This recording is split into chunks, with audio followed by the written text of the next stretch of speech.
Welcome to MMA on the Rocks. My name is Bill Welker, and you are listening to episode 292 of the podcast, unless you're joining me live on Facebook, YouTube, or Twitter. If you want to catch the show live, make sure you're subscribed on one or all of those channels and turn on your notifications so you can find out when the show is going live, like right now. Today's Sunday, September the 11th. The 21st anniversary of one of the most tragic events in our nation's young history. Of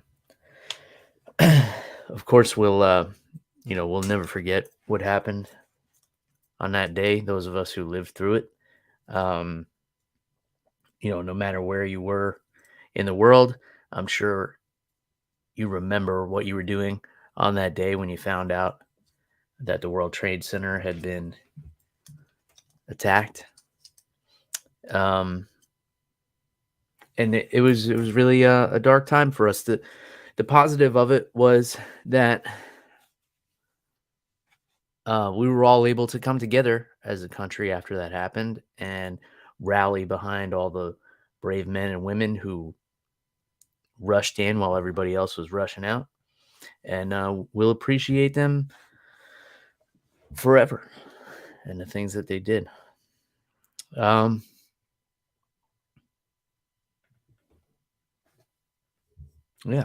so there's that. Let's talk some fights, shall we? UFC 279.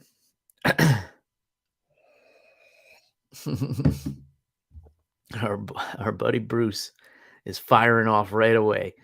279 sucked, all caps, and was the battle of the washed dudes. Let's just admit it, bro. Well, it was there was a lot of young fighters fighting on that card. It was just the main event that were the older gentlemen, which I feel weird saying because I'm about the same age as Nate Diaz and Tony Ferguson, so I guess I'm washed also. So I feel pretty clean. I took a shower today. UFC 279. Where do I begin? So much drama revolving around all this, and I don't want to get into recapping it all too much because if you're listening to this show, obviously you know what happened leading up to this event. Khamzat Chimaev was supposed to fight Nate Diaz. He missed weight by 7.5 pounds, and then they had to juggle the card around. As soon as I saw that he missed weight by so much, my immediate recommendation was exactly what happened. And there's a lot of conspiracy theories out there in the internet about how the UFC planned this all along, or Nate Diaz planned this all along. And Chimaev was always going to miss weight. He was never going to fight Nate Diaz. There was a lot of bizarre things that happened because they added Tony Ferguson to the card pretty late. They added Kevin Holland and Rodriguez pretty late to the card. So I don't know. And then something happens at the press conference. There's a scuffle backstage between Kevin Holland and Khamzat Chimaev. There's cameras everywhere. Everybody's got a camera in their pocket. Nobody can produce a video of what happened. They canceled the press conference. And they jumbled the card around. I put out a tweet suggesting that the card get switched in this very manner. The only thing I was hesitant on was Jingliang Li facing Daniel Rodriguez because, he gave up quite a bit of size to him. Let's see. Our buddy Mark says, great to see Nate go out on a high, so to speak. Mark, I love the dad jokes. Keep them coming. Bruce wants to know whatever happened to my co-host, Jeff the Animal Wilson. Yeah, I probably should have led with that. Jeff is currently in Peru on vacation. Because of his profession, he decided to take the summer off and do some traveling. So there's that. He's out seeing the world. If anybody wants to send Jeff some well wishes, feel free to send them my way, and I'll make sure he gets them. We'll get him back on here. I guess he's prioritizing some other things in life. All right. So I don't know. I don't know if the whole thing was fixed. I can tell you, as someone who has been around this sport for a long time and trained with a lot of fighters and cut weight myself, Chimaev, when he got on the scale, did not look like he had been cutting weight. He looked fully hydrated. He was like bouncing around. And then when he was interviewed by Joe Rogan, when he was interviewed by Joe Rogan, he was clearly lying about a doctor intervening with his weight cut. And I don't know why he was lying. I don't know what the real story is, but I know he wasn't telling it. It's just not something that happens. You would have to go talk to a doctor and tell the doctor you were having certain symptoms for them to recommend you not to cut the weight. And any doctor would recommend you not to cut weight because it's horrible for your body. You're like actually killing your body when you're cutting weight and taking all the water away from your organs and your brain. It's just not healthy for you. There's not a doctor on the planet who would say it's a good idea. So I don't know. I don't know what the real story was. We may never find out. We're going to have a shit ton of theories. I can promise you that much. I don't know what the real story is, but I think the consensus was that the card shaped out to be better after it got shuffled around a little bit. You know, you had Tony Ferguson, Nate Diaz, two fan favorites, very similar style. Both have a boxing heavy approach. They're both pretty long. They both have fought at 170 and 155. They both won the Ultimate Fighter. A lot of things in common here. So, everybody was on board. They're like, great. This is going to be a fun matchup. So there we have it. And let's see, I'll show you guys what I'm looking at here. Like you don't know what happened on this card. So it was a good fight, I thought. Submission for Nate Diaz in the 4th round. Tight guillotine.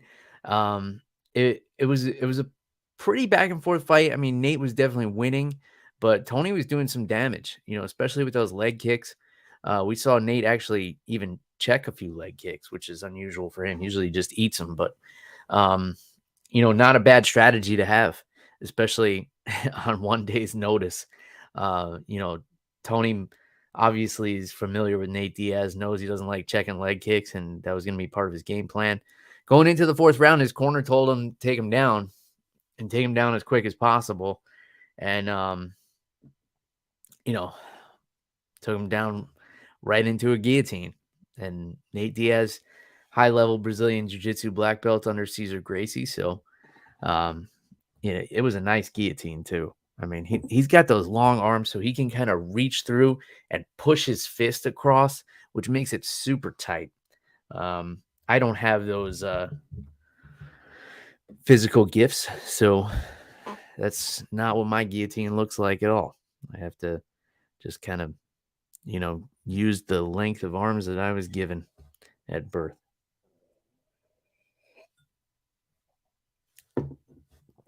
All right, let's see. So I thought it was a fun main event. The co-main event, not competitive at all. Chimaev just grabbed Kevin Holland, threw him around the ring for a little bit, and then eventually submitted him. Kevin Holland did a pretty decent job defending this choke, but Chimaev was just relentless with it. And it seemed like he was looking to get the fight over with quickly, Took him 2 minutes and 13 seconds. And if you're Kevin Holland, that's just got to be.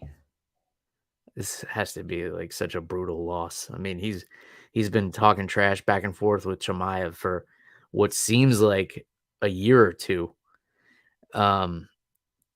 So yeah, that one's got to sting a little bit. Finally gets him in a catch weight fight. I don't know. Chimaev says he wants to fight at 170 and 85, but I don't know, man. It seems like he's just a little bit too big. I think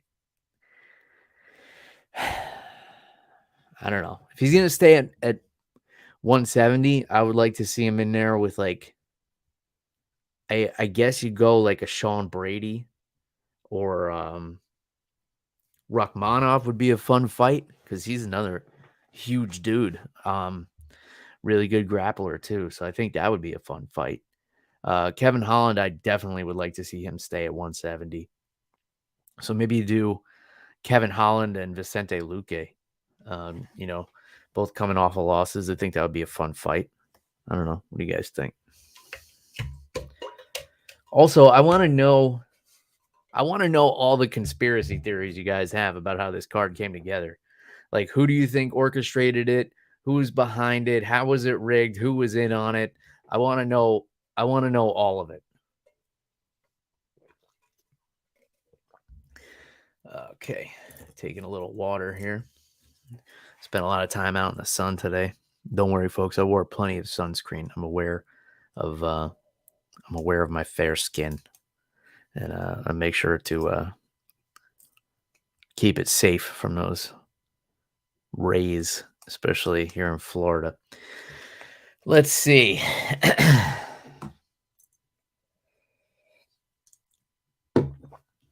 Daniel Rodriguez and Jingliang Li.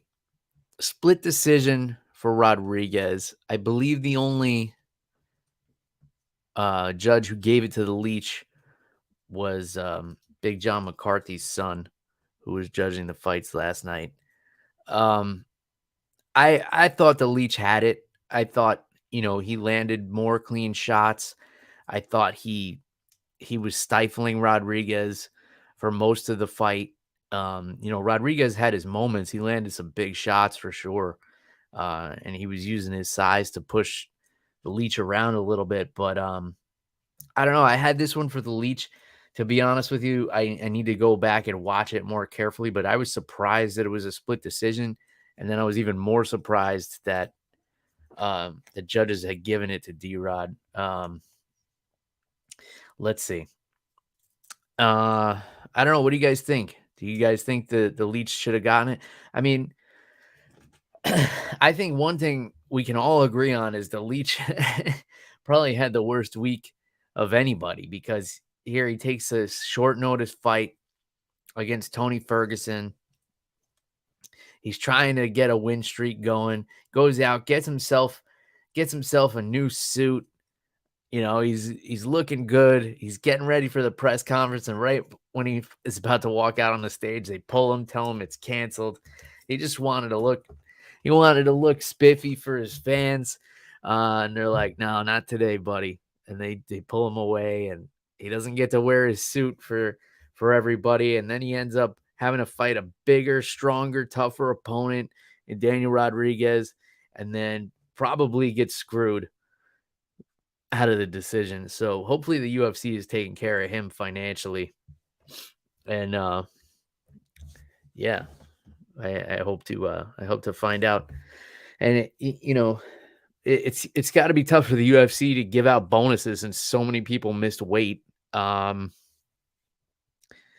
speaking of missing weight, we had Irene Aldana and Macy Chiasson.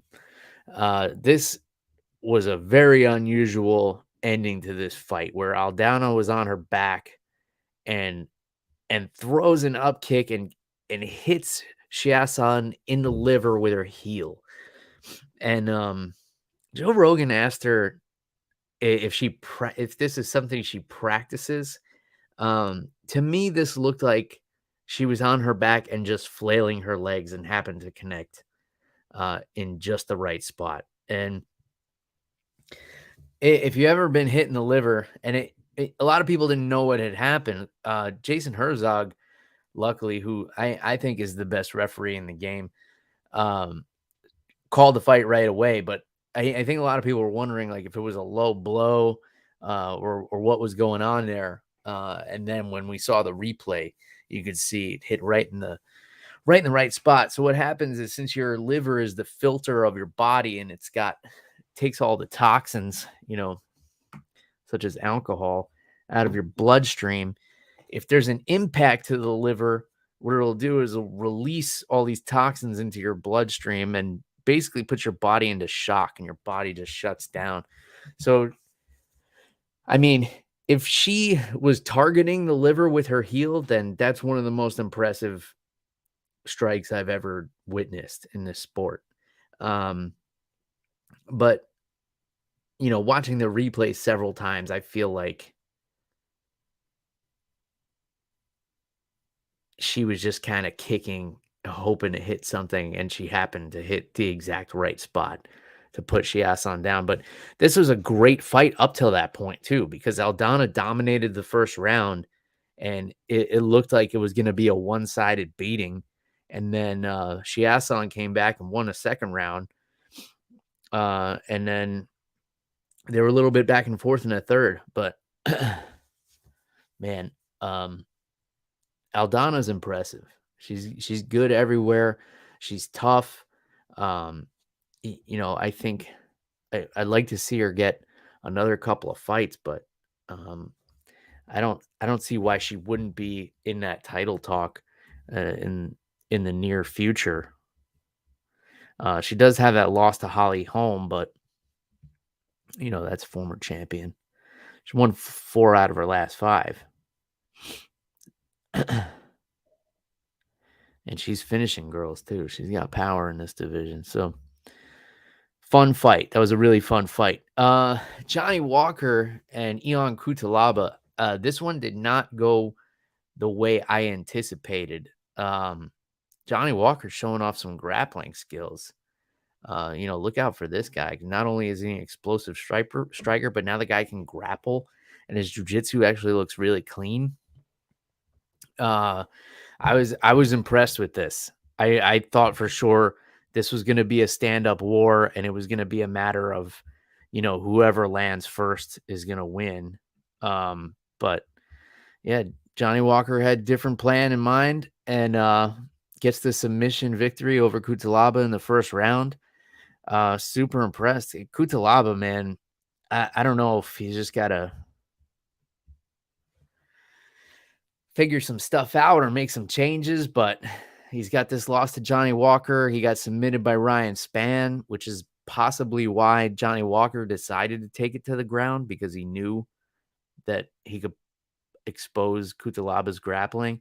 He's got the win over Devin Clark, then a draw with Dustin Jacoby, and then back-to-back losses over Magomed Ankalaev. Granted, one of them was under weird circumstances where, like, he was kind of rope-a-doping and the fight was stopped. It was weird, but Cuțelaba is a guy I thought was going to be like a real problem.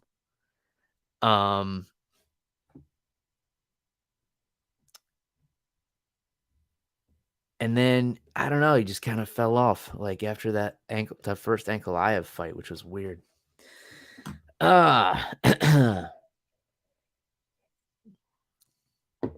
Drinking a High West Double Rye, store pick, by the way, for anybody interested. It's like, it's got a little bit of that rye spiciness to it, but it's also got, it's got some kind of wine, like a sherry, some kind of sweet wine to it, that gives it like a real sweetness up front. It's nice. All right. Mark says to keep Cuțelaba because he's never in a boring fight. I agree. I always look forward to a Cuțelaba fight, but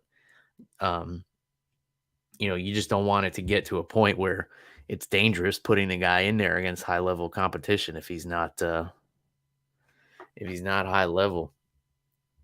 Which I still think he is. I think, with some minor adjustments and, getting the right people in to work on his grappling a little bit, it'll be fine. Julian Erosa over Hakeem Dawodu. This was probably the most one-sided fight of the night. Julian Erosa looked phenomenal. And I was saying this last night. I feel like they keep bringing in Julian Erosa, who was on season 22 of The Ultimate Fighter, I believe. They keep bringing him in against these guys that they're trying to build up. He had a little rough patch in 2018, 2019, 3 straight losses. And then the UFC sent him away. He gets 1 win, and then he takes a short notice fight against Sean Woodson, who's a guy we know the UFC is pushing. Beats Sean Woodson, submits him. Then he knocks out Nate Landwehr, who we know is tough as hell. And then Charles Jourdain, who obviously the UFC is a big fan of, submits him as well. And Hakeem Dawodu, who, the UFC has been pushing as one of the top contender series prospects. So, Julian Erosa is just this guy who wins fights that he's not really supposed to win. And to me, that's super impressive. I always like the guys who, are the underdogs and put on performances like this. I think it was the best he's looked. This fight was also a catch weight at 150. I'm not sure why. I don't know if one of these guys missed. I don't know the backstory there. If one of you knows, please fill me in. Another catch weight, 220 pounds, Jailton Almeida and Anton Turkalj. Turkalj. He calls himself the Pleasure Man, which I found a little bit creepy. But man, Almeida, this guy is a monster. I don't know why they didn't just call this a heavyweight fight. Like, why is 220 pounds a catch weight? That makes no sense to me. Like, if it's not, because anything over 205 is heavyweight. 205 to 265 is heavy. This is a heavyweight fight. I don't know why it's called a catch weight. Maybe because one of them missed weight by so much and they didn't want to agree to a heavyweight fight. I don't know, but I've never seen this before. It's a catch weight that's within another weight class. So why not just call it a heavyweight fight? I don't know. Maybe I'm missing something here. Correct me if I'm wrong. But yeah, good luck finding people to fight this fucking guy. 17-2. Let's see. 3 wins in the UFC, 4 if you count the contender series. He's just finishing everybody in the first round. This guy's an absolute beast. 6'4". The guy is shredded. His jiu-jitsu is so good and so technical. I mean, it was not a pleasurable experience for the Pleasure Man last night. I'll say that much. And let's see. Denis Tiuliulin kicked Jamie Pickett in the balls a bunch of times and then knocked him out in the second round. This was a fun fight. Tiuliulin was pressuring, had a little bit of trouble controlling his weapons. But overall it was a fun fight. And then I think Mike Beltran was like really unhappy with Tiuliulin. It's funny because Beltran, I think he's a good ref, but he definitely wears his emotions on his sleeve, like more than any of them. Like you'll see him when he has to raise one guy's hand, he'll be rolling his eyes or something if he doesn't like the guy. Like Mike Beltran doesn't give a fuck. And I think it's totally unprofessional, but at the same time, I kind of dig it. It's kind of fun. Adds another level. Let's see, another guy who missed weight, Chris Barnett, this fight was just insanity. Because Jake Collier probably broke Barnett's jaw, probably broke his orbital, and Barnett just has no quit in him. Comes back, gets the TKO over Jake Collier. Here's two guys who should both definitely be middleweights. Like Barnett is 5'9". You know, we have guys at 5'9" who fight at bantamweight. I don't I don't know. This guy's super athletic. Like with all that extra weight he carries, he's still like the guy can move and he's got power. But he's got to get it under control a little bit. He's got to get it under control a little bit. Missing weight at heavyweight when you're 5'9", like that's a problem. That's not healthy. I'm no nutritionist, but you know, average weight for like a 5'9" male is probably like 165, 170 pounds, something like that. And I understand he's a pro athlete. He's going to have a lot of muscle on him, but yeah, we gotta get this under control, Chris. Like, let's get down to let's get you to 235. That's a good heavyweight weight. You want to stay at heavyweight. Let's see. Mark says at least he can dance and drink 2 beers at once. Yeah, I'll give him that.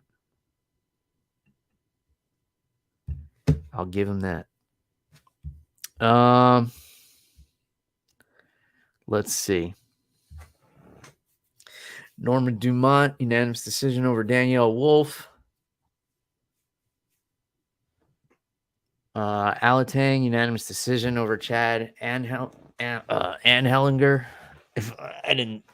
I saw these fights, but I kind of had them on in the background as I was doing some other things. So, if I missed out on anything, great. Please let me know. Elise Reed, this girl for strawweight, she's got like a Dan Henderson like right hand. She wobbled Melissa Martinez with it in the first round. And credit to Martinez, like she looked like very tentative after that, but she stayed in there. Like a lot of strawweights I think would have went down to that shot, and she ate a few more of those right hands as well. So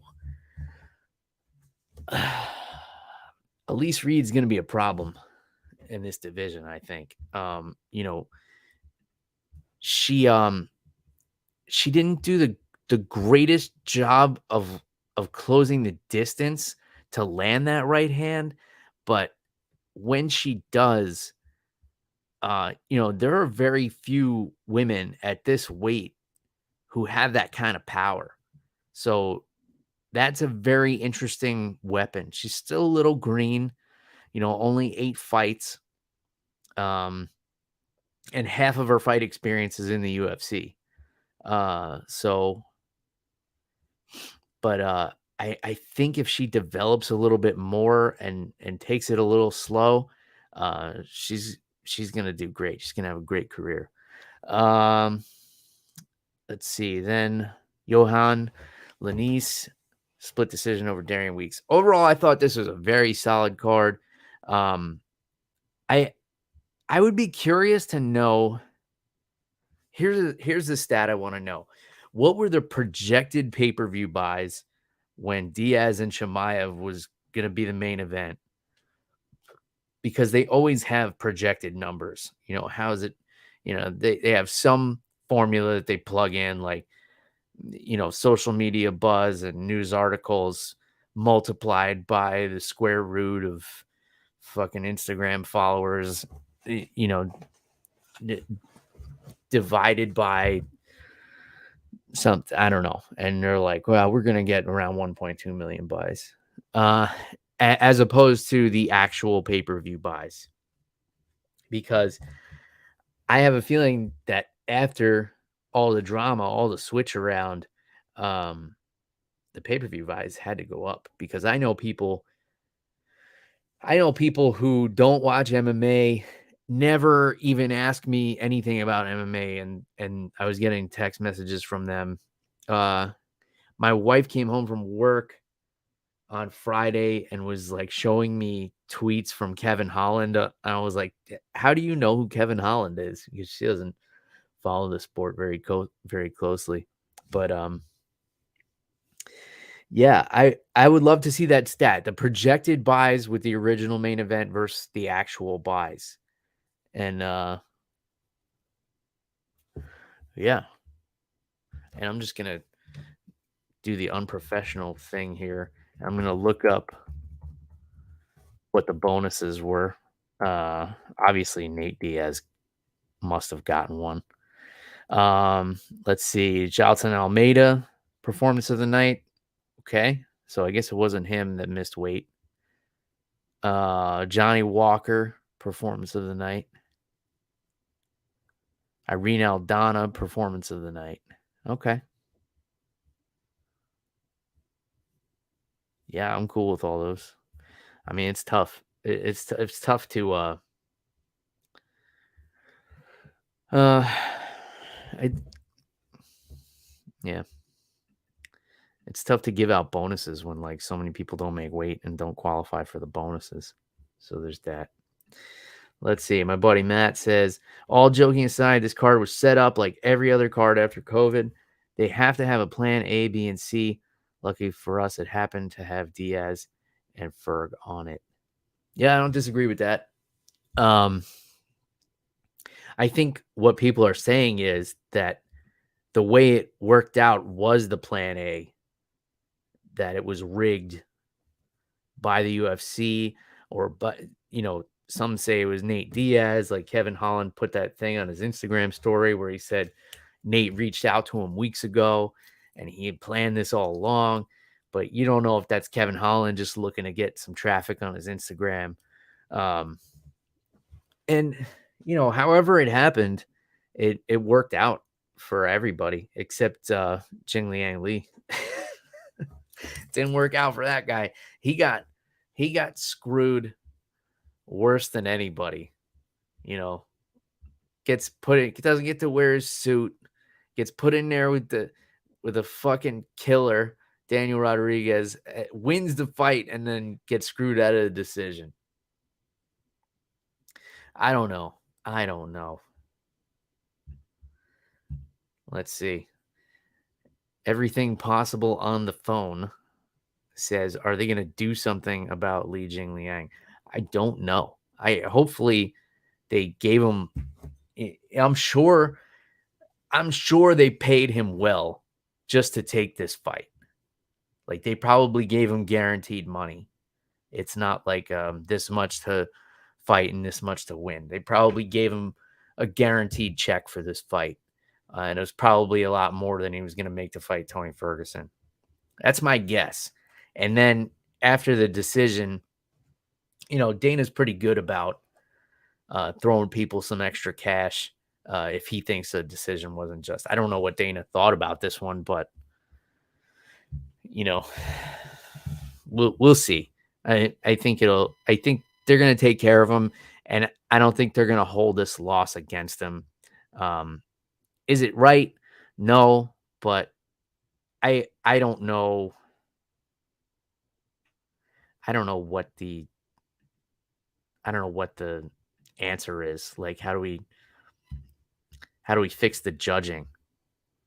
It seems like one judge in there got it right. So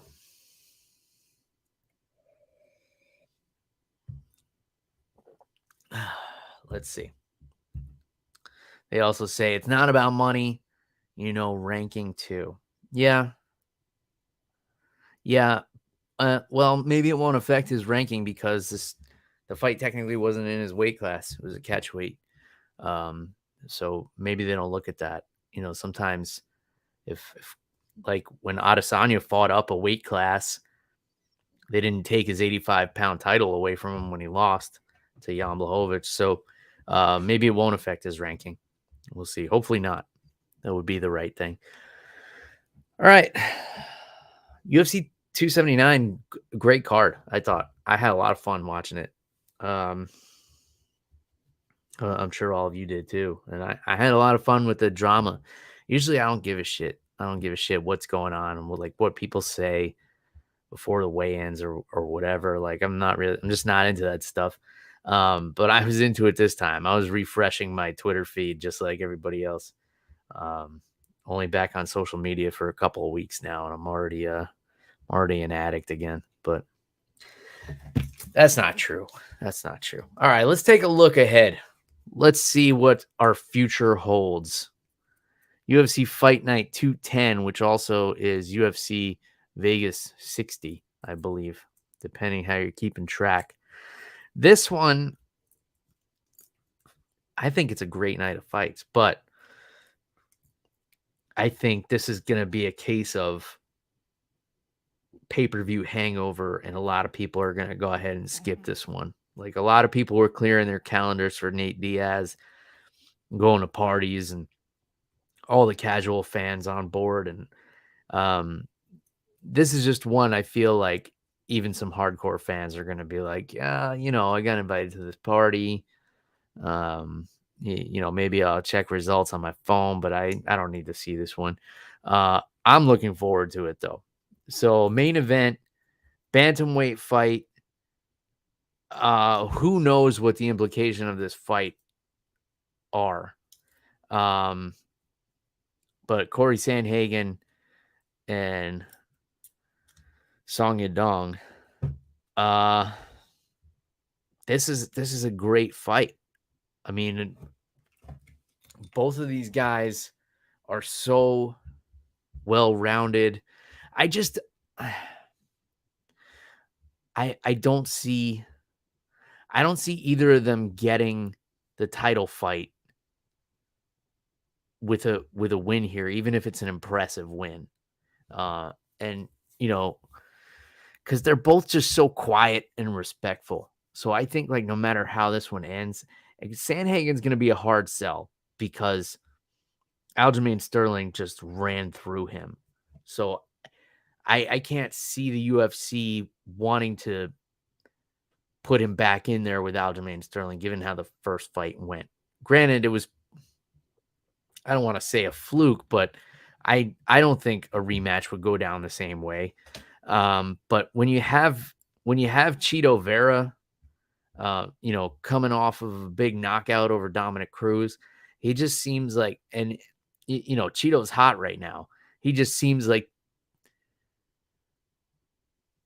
the smarter option, given all the guys you got here. Unfortunately, like, whoever wins this fight is probably going to draw into a fight with Merab. And I don't know. I see both of these guys having a hard time with Merab. I see anybody having a hard time with Merab. That guy is just, it seems like a nightmare to deal with. But this is a good fight. I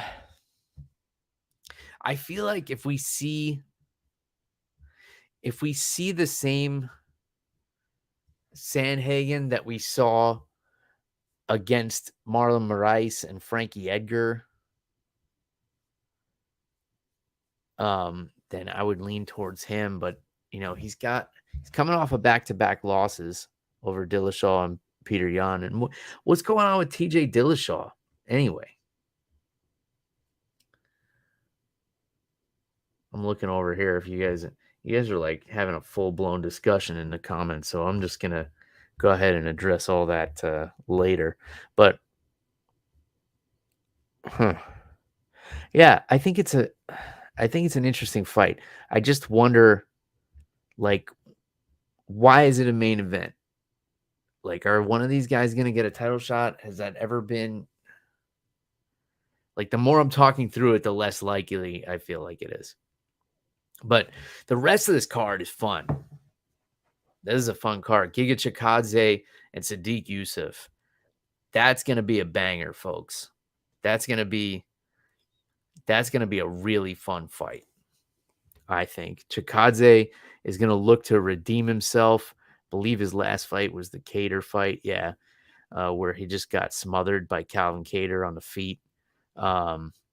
So he's going to look to kind of like reignite fear that he was putting in the featherweight division. But, Sadiq Yusuf is not a good place to start if you're looking to intimidate people, because he's going to be in there and he'll go toe to toe with anybody. So that's going to be a fun one. Then you got Chidi Njokuani and Gregory Rodriguez. Njokuani, man, this guy is so fun to watch. He's actually like one of the guys I look forward to fighting the most right now. He's got 3 fights in the UFC, if you include his fight on the Contender Series, and they're all knockouts. This guy, he's just one of those guys that he's just got that crazy, inexplicable power. He's just so explosive. 14 knockouts on his record. Got into the UFC a little bit late. He's 33. But, at 185, that's not bad. The higher you go up in weight, the more acceptable it is for you to be a little older. Like, if you're 33 and you're a heavyweight, like you could just start training and that's fine. And it's like in 7-8 years, make your way to the UFC, or in 15 to 20 years, make your way to Bellator. Tanner Bozier and Rodrigo Nascimento. That's going to be a fun fight as well. Aspen Ladd and Sarah McMahon. Here's a really good fight. These are 2 really strong, well-rounded bantamweight fighters here. Aspen Ladd, she's another one. She kind of reminds me of Cuțelaba in that I thought she was going to be like the big problem to come through in this division. And then, after that flash knockout to Jermaine Durandamy, she had a hard time, getting her sea legs back. And she's coming off of back-to-back losses here. But, Sarah McMahon will be a good test for her because, she's been around a while. Wow, Sarah McMahon's 41 years old. I did not know that. Okay. Well, that changes things a little bit. But I like that fight. Here's my sleeper pick, folks. Andre Fili and Bill Algeo. These guys, these are 2 scrappers in the featherweight division. This will be an excellent fight. Algeo, I feel like a lot of people sleep on this dude. He's kind of unassuming. But quietly racking up some big wins, coming off of TKO Herbert Burns. And yeah, he's always up for a scrap, and we know Fili loves to fight. He's just one of these guys that's bred for it. Let's see what else we got here. Anthony Hernandez and Marc-Andre Barriault. I don't understand why this fight is so far down on the card. That makes no sense to me. But, what do I know? I'm just a guy who drinks whiskey and talks about this stuff on the internet. So, that's another sleeper fight. I don't understand that at all, why that's so far down there. Maria Agapova and Jillian Robertson. That's a really fun fight too. And then Tony Gravely and against a guy named Javid Basharat, who's 12-0. I'm not familiar with this guy, but I know Gravely from the Contender Series. This guy Basharat looks like a scary dude. Says he's from England, but he doesn't look British to me. He is 12-0. And he's getting in there with Tony Gravely, who's a really solid wrestler. He's got a bunch of fights in the UFC already.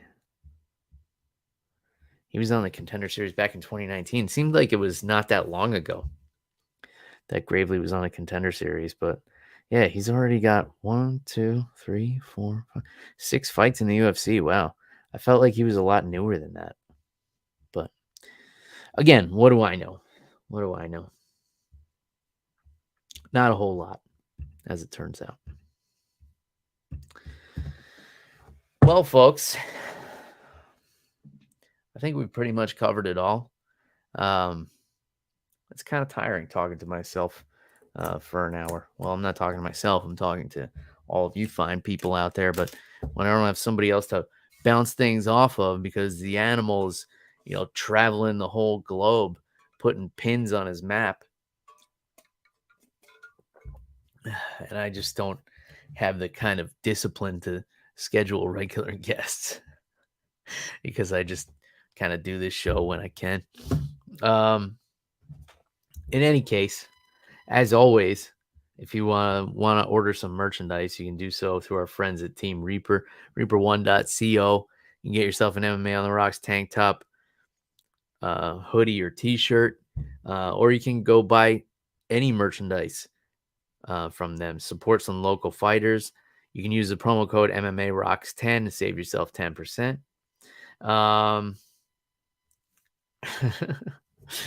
Cook's Auto World wants to know if we already talked about the leech getting robbed. Yes, we did.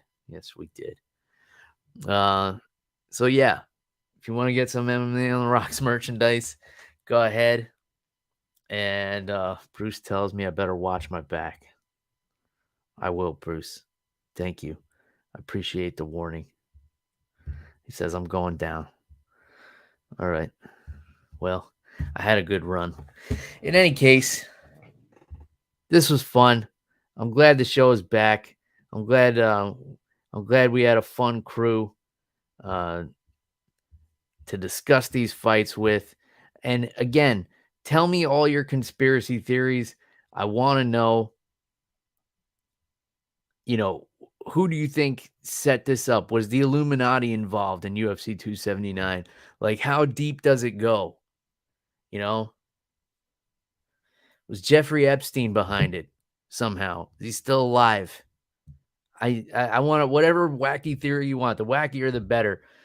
Please leave it in the comments on YouTube, Facebook, wherever you guys are. Thanks for tuning in. Thanks for sharing the show. Thanks for everything. Thanks for existing. Until next time, cheers, everybody. Bye.